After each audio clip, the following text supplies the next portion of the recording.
Hi guys, welcome back to Ashwu natural vlogs. ఈరోజు vlog వచ్చేసి నేను ఫోటోషూట్ కోసం కొన్ని పూలు కావాలి.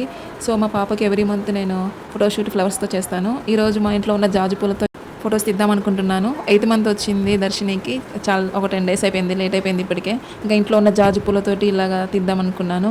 ఒక 3 days స్టోర్ చేస్తే బాగా ఫుల్గా బాగా వస్తాయి పూలు అనుకున్నాను. యాక్చువల్గా ఈ మంత్ సమ్మర్ కదా, మళ్ళీ పూలతో తీద్దాం అనుకున్నాను. సో మళ్ళీ మేము ట్రాన్స్ఫర్ అవుతాం కదా, నెక్స్ట్ మంత్ ఈ మళ్ళీ జాజులు దొరుకుతాయో లేదో అని ఈ మంత్ జాజులతో ఫోటోషూట్ తీసి నెక్స్ట్ మంత్ ఉంటాయి కదా మల్లెపూలని. సో నెక్స్ట్ మంత్ మల్లెపూలతో తీస్తాను. 8th మంత్ ఇలాగ జాజులతో ఇలా కుదిరిపోయింది. ఈరోజు సెకండ్ డే ఇట్లా కోసాను. టుమారో కూడా కోసి 3 days అయ్యాక ఫోటోషూట్ తీయాలి. నేను మీకు మళ్ళీ నెక్స్ట్ వ్లాగ్లో చూపిస్తాను ఫోటోషూట్ ఈ ఫ్లవర్తో ఎలా తీసాను.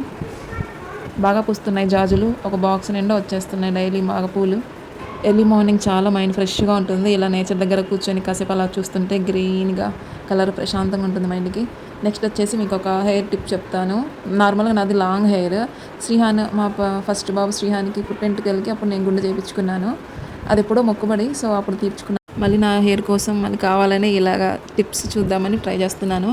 2 డెలివరీస్ అయ్యాక అంత హెయిర్ ఫాల్ హెయిర్ మళ్ళీ ట్రై చేద్దాం, మళ్ళీ హెయిర్ వస్తుందో లేదని చూస్తున్నా. నార్మల్గా మనం స్టడీస్ టైంలో అమ్మ వాళ్ళు బాగా కేర్ తీసుకుంటారు, మనం ఇంకా ఆఫ్టర్ మ్యారేజ్ అసలు కేర్ తీసుకోము. ఇక్కడ వచ్చేసి curry leaves, rose petals, Amla, coconut oil, flax seeds అన్నీ ఆల్ మిక్స్ అనమాట. ఈ కోకోనట్ ఆయిల్లో అన్నీ కొంచెం కొంచెం తీసుకున్నాను, బాగా మరిగించాను. ఇక ఫిల్టర్ తీసుకొని ఆ కోకోనట్ బాక్స్లోనే స్టోర్ చేసుకున్నాను. స్మెల్ అయితే సూపర్గా ఉంది, మంచి స్మెల్.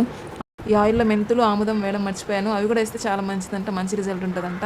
చూద్దాము, నా హెయిర్ ఒక మూర కూడా చూద్దాం, ఇంప్రూవ్మెంట్ ఉంటే మీకు కన్ఫామ్గా షేర్ చేస్తాను, మీరు యూజ్ చేద్దరు. ఇదండి ఈరోజు వ్లాగ్. నా వ్లాగ్ నచ్చితే please like, share, subscribe. Thank you for watching.